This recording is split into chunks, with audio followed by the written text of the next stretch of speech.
Welcome to Theo Trade. This is Don Kaufman. June 15th, 2020. Seconds to go to the cash close here on this Monday afternoon with just a downright wild range inside of the broader market today. I mean, hey, if you're tuning in right now, sure, the S&Ps are up, I would say kind of a meager 26 points or 0.88%.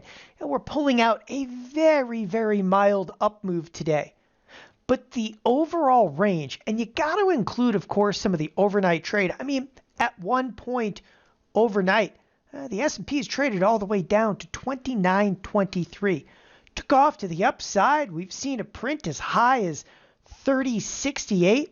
I mean, net, where are you at? The range on the trading session is 144, and a half handles. 144 point, there's the closing bell, 144 point move. Now, the reason that this is so important, and you might think, whatever, it's just a big trading day. Now, this is what's critical right now, is to understand that at times the marketplace has very efficient moves that are well inside of what you would expect. And then there's times where the marketplace just throws out, just wicked and woolly moves. And I'll remind everybody that on the weekend update, we were talking about expected move. An expected move for the entire week was right around 125 points higher, or 125 points lower. Today, we already threw off a range of approximately 144 points. Now, granted, market wasn't necessarily open. Some of it, persisted in the overnight trade.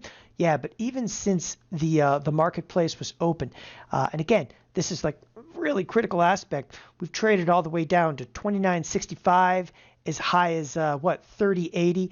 Again, you're looking at well over 100 handle move inside of the SPX, and that's during trading hours. So one thing, overwhelming theme, a wild range like this is absolutely indicative, of a wild marketplace. Now, does that constitute that we're going to rally, we're going to sell off? That's what we're going to dig into here momentarily.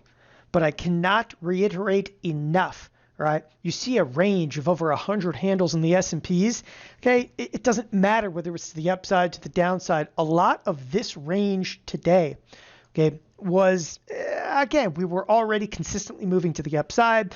We broke off of what's called a 29.83 gravity point. We got a little bit of a kick in the pants from the Fed. For those of you who are like, what exactly does that mean? Right here. That's when the Fed actually stepped in. The Fed, they can't keep quiet. Come on. Last Thursday, we sold off big. They had to say something. The Fed is going to come out now, and they're officially starting their corporate bond buying program, which, if you're not aware, was announced months ago. It is re-announced that they were going to start doing junk bonds. They initiated the junk bonds. And finally, this is like an announcement that's been announced a multitude of times already. And finally, we're going to kick off with some of the corporate bond buying, which, I won't state I'm just not a huge advocate of the idea of buying some of the corporate debt out there and allowing degenerative borrowing. It gets even better than that. Of course, as soon as you start buying corporate bonds, many of the companies are going to go out there and they're going to load up on debt and probably buy back some of their own stock with that debt. Oh, it's a brave new world, people. So the wild range, again, indicative of wild markets. Obviously, the Fed propping up the market once again, getting us on the bid right at the 11 o'clock hour Pacific time. But let's actually take you into a little bit of a bigger picture. One of the first things that I want to mention before any risk on, risk off, push all that aside for a second, I want to cruise out to 180-day 4-hour. This is 180-day 4-hour. Now, listed on this particular screen, obviously, is the S&P futures. So I wanted you to see the S&P futures because that's what drives order flow to the marketplace, right? And on this particular page here, we've got all of our gravity points from 29.83 to 29.11, 28.42, and so forth and so on. But what I really wanted to zoom into, and that's of critical importance right now, is the fact, and I'm just going to box this out, that we, at this point are technically not inside, okay, of the volatility box. One of the things that I was mentioning on the weekend update that I think it's critical in the days to come, literally the days to come, hours to come. All right. If we're to drop back below, again, this level is 29.83. If we're to close below that level, it puts us back inside what was a wicked volatility box that persisted all the way from April, okay, till literally like late May. Only, 3 weeks ago when we actually broke the upside of the volatility box, we came up, we fell smack back into it. We just rallied back out of it. So you really got to keep in mind this 29.83, because if we do slip back, all right, we're likely to see very persistent and elongated moves, okay, from gravity point to gravity point. And that's why I was just mentioning the gravity points there moments ago. That's what you want to pay very careful attention to in just the next few days to come.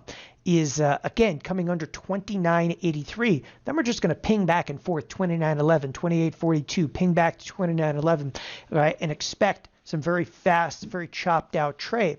Now, that unto itself, okay, is at least at this point a bit of a bullish indicator. I know, I can't believe I'm going to say it. In the very, very short term, closing today above, okay, the 29.83 is a relatively bullish indicator. However, okay, there's a little bit of a contrarian indication on the screen, and I want to take you specifically into that. Yes, I see that the S&P's rallied today, but one of the things that really stands out as the S&P's rallied, the bonds, they didn't back off. They just didn't back off, which it didn't provide, okay, much movement to the upside. Yeah, in terms of the financials did close up approximately 1.4%. So they got a little bit of a bid under them. But net, what I'm getting at here is because the bonds didn't back off, it doesn't exactly give me a warm, fuzzy feeling about the S&Ps or a warm, fuzzy feeling about, of course, the financials. And we know that if we're going to continue to kind of propagate gains in the S&Ps, we're going to need the financials behind that. Again, the line in the sand that I would look at between just a pure bullish market and a marketplace that's going to be in trouble, if you were to look at the XLF once again, okay, is 2650. Now, this is not a new number. This is a number we've been mentioning, okay, constantly, literally for years now. And in the middle of the crisis that we're seeing, okay, we're still well below the 2650 level. Nevertheless, okay, one of the bothersome points out of today's little rally to the upside is that rally was in large part brought to you by, okay, a lot of the NASDAQ. Sure, the financials participated, but the financials don't have a leg to stand on because the bonds just kind of refusing to back off. Now, at the same time that the bonds are refusing to back off, I'm also a little bit concerned, okay, given what we're seeing in terms of the overall structure of volatility. Volatility, it's still in a very, very guarded stance. Like, sure, I know a lot of people are looking at volatility futures. The problem, though, with the volatility futures that you're looking at on the screen, okay, and again, I'm not a big advocate of the VIX, so don't even worry about it. But if you are looking at the VIX, you can even point out, well, yeah, the VIX barely backed off with the market higher. It's the volatility futures, though, that are the tangible tradable product. And when it comes to volatility futures, you can't look, all right, at the front expiration because there's only 2 days left to live. So you got to go out a little bit further, right? A little bit further in time, and that's the VX, okay, N20s. So pull that little monkey up. They've got 37 days left.